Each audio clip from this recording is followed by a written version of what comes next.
Hey everybody, I'm Jason Bittner, CEO of Triple Helix Corporation, and welcome to our Helix Insider Podcast. I'm joined today in studio with my senior web developer, Andy Webster, and my other senior web developer, Sam Sheldon. Hey everybody. Today we're going to talk about something near and dear to our hearts, as we're very close to Valentine's Day, and we wanted to talk about some tech gifts that you can get for your resident tech geek in your life. And there's some ideas that we have that would make some suitable gifts. So Sam, why don't we start with you? You were going to tell us about your idea.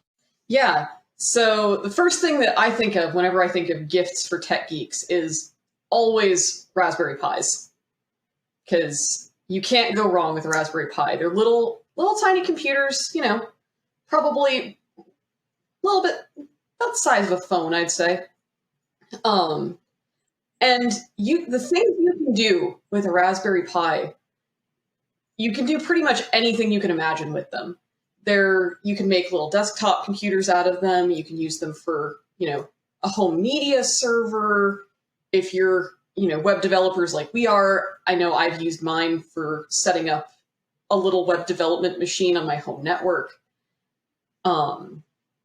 If you're a little bit more hardware geeky, you can get, an external board and connect up, you can make your own circuit boards and, lots of cool projects you can do with them. And the great thing about that also is that they're pretty appropriate for basically any age. If you're old enough to use a computer, you can probably get something out of a Raspberry Pi.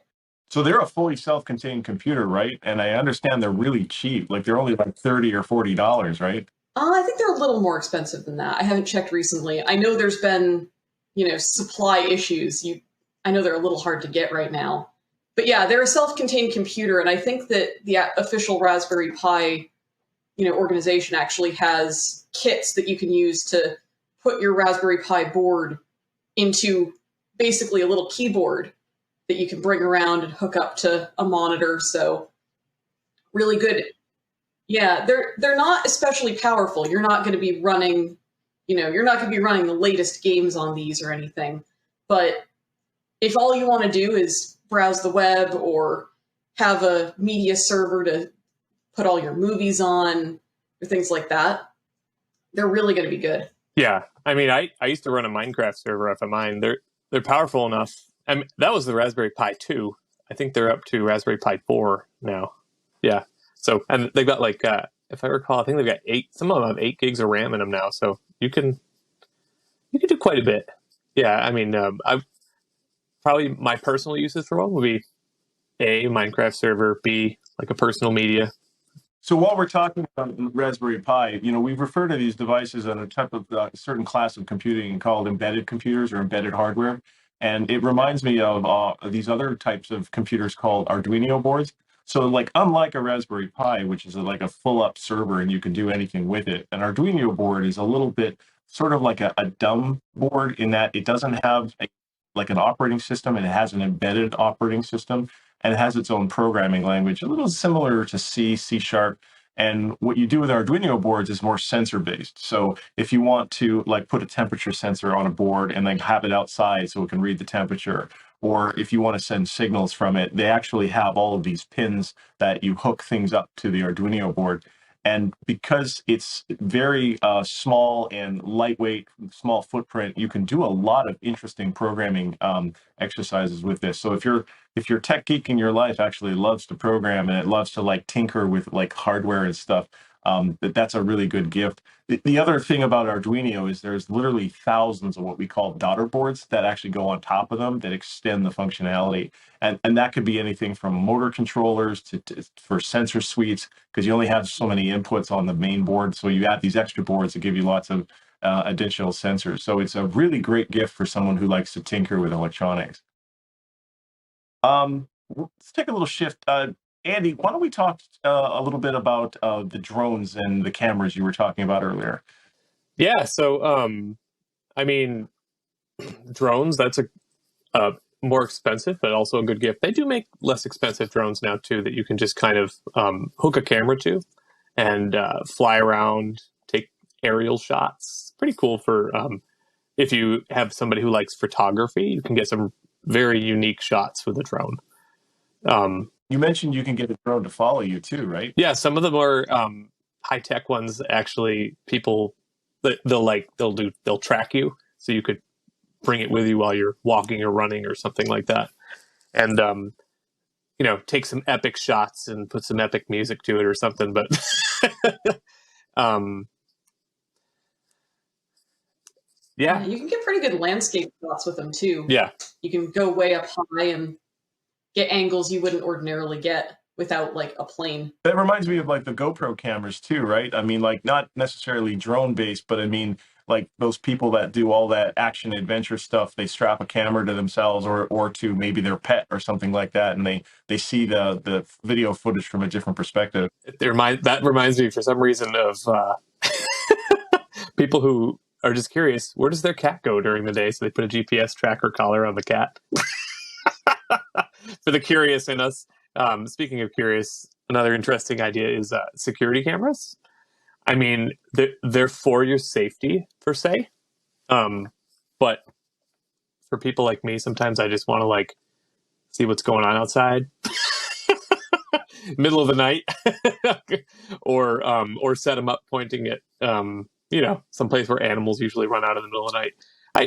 For the curious people watchers in us, we're not creepy. We just like to know what's going on. I wouldn't. Thinking of watching animals, the other kind of camera that I know some people might be interested in, it's less specifically techie, but game cameras that you can mount on trees. Oh, yeah. Because I live out in the middle of nowhere, so we actually got that for Christmas, was a game camera that we can set up somewhere to watch, see the deer go by or whatever other critters might be out in our field. That's a really good idea. Yeah, my dad has one of those. He really likes them. It's interesting to see like what lives in my backyard. Actually, funny story about that. He told me he saw a bobcat. Never knew I had bobcats in my parents' home growing up, but apparently we do. So I feel I would be remiss if I didn't actually address the video game and the gamers in us and our friends. There is actually one very specific, really cool gaming platform called a Steam Deck. So if anyone has heard of the Steam platform, which is basically a video game distributor platform for all things video games, that company made its own portable gaming platform called a Steam Deck. So if you're familiar with like a Nintendo Switch, this is like that, but it's actually quite big. Got a very beautiful screen on it. And it actually runs Arch Linux, which is another reason we like it, because we're very fond of Linux and those operating systems. But if you've got the Steam Deck and you're tied into your Steam account, you can actually add the Steam games in your library and play them portable on the device. The only caveat I'll throw out there is that Steam Deck is fairly new and it's not 100% compatible with like all the games Steam offers. So what you do when you look at a game on Steam, you actually look for verified for Steam Deck. And if it's got the little symbol verified for Steam Deck, you know you're good to play it on there. And when I first got it, I had Portal 2, which I had not played yet. And I fired it up on my Steam Deck. And I mean, I lost myself in Portal land for like a good few hours. I mean, it's an amazing platform. Man, yeah, I'm jealous of people who have one of those. I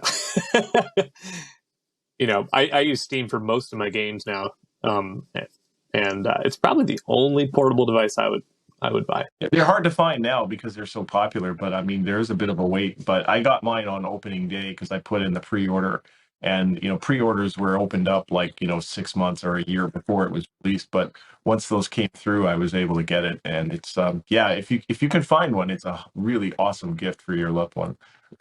Yeah, and I think from the tech nerd perspective as well, it's a pretty powerful machine, and I think there's been people working on customizing it, using it for things other than games. Oh yeah. Because I've heard that. As soon as a powerful handheld machine comes out, you know that people are going to be trying to do everything with it. At its base level, It is just a Linux computer, and you can run it as such. I've heard that. So while we're on the topic of other tech gifts, Sam, talk to us about some of the tech gifts you've given to your loved ones. You were mentioning, I think, monitors the other day. Yeah. So honestly, I think I've gotten more mileage out of giving just good monitors as gifts than any other tech gift. Because I've yet to meet a tech geek who doesn't want another monitor. It doesn't matter how many they already have. We all want more monitors. Oh yeah, Absolutely. But yeah, I throw my money behind, get a decent big monitor, just pretty standard, something that handles 1920 by 1080 resolution, has decent color, good brightness. I've never met anyone who would turn that down. I wouldn't. What do you think about these new monitors that are really, really wide screen and they're curved and they're sort of like give you like a bit of perspective depth? What do you think of those? Oh gosh, I have never used one of those. I kind of want to. It's one of those things where I'm interested, but I don't fully understand it. But I want to. So you need to like, drop hints at Mike, I think. Yeah, then again, I don't know where I'd put it. So I've seen Pedro's. I've seen pictures of his monitor, and it's huge. It takes up his entire desk. There's not room on my desk for this. Maybe monitor stands. Get a good, monitor stand for your loved one. Right? I mean, the simplicity of that is you only need one plug.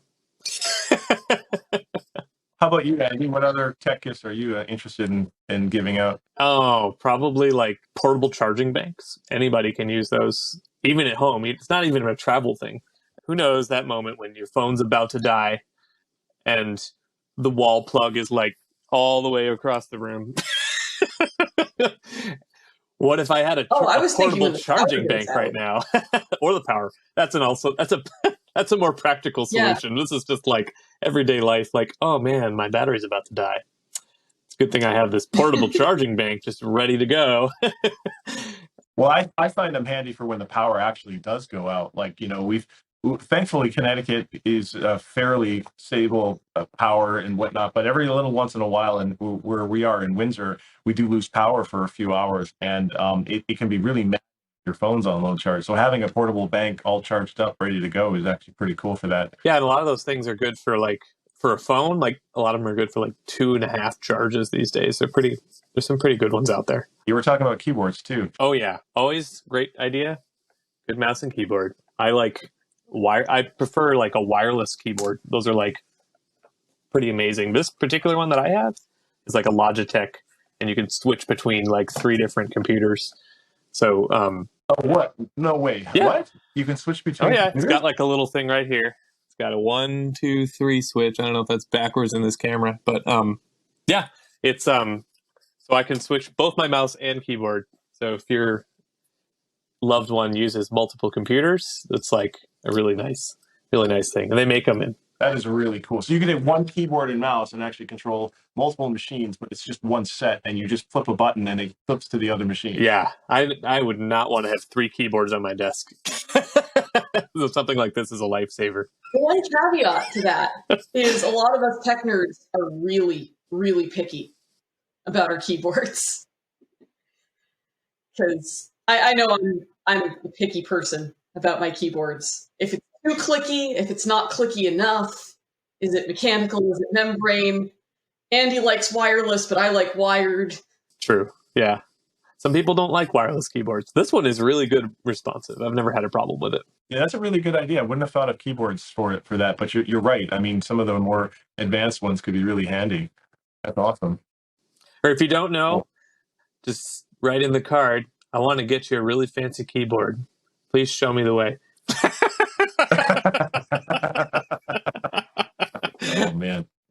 Well, this has been fun, guys. And so I think that's all the time we have today. So I wanted to thank my 2 colleagues, Andy Webster and Sam Sheldon, my senior developers on our team.